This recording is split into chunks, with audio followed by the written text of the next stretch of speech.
Hanap mo ba ay masarap na pang-ulam like roasted chicken, fried chicken, tempura, and more? Kaya naman, saan tayo today? Hey Wanderers! Dito nga sa bayan ng Alfonso, Cavite ay may 5-star chicken na! Woo! Matatagpuan sila sa likod ng UCPB and near Skywards, kaya madaling puntahan. Dito meron silang 5-star roasted chicken, rice meals, classic fried chicken, tempura, chicken roll at siomai.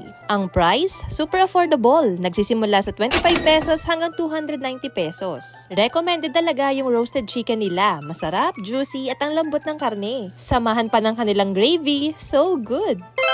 Gustong-gusto rin namin yung chicken roll on stick nila bago sa panlasa. Next time nga ay itatry at babalikan namin yung kanilang tempura at siomai. Huy! Siguradong babalik-balikan to. Kaya kung gusto nyo ng sulit at masarap na ulam, punta na dito sa 5-star chicken. Ayan, order na daw, sabi ni Miss Ivana Alawi. Kaya alam nyo na, see you here, Wanderers!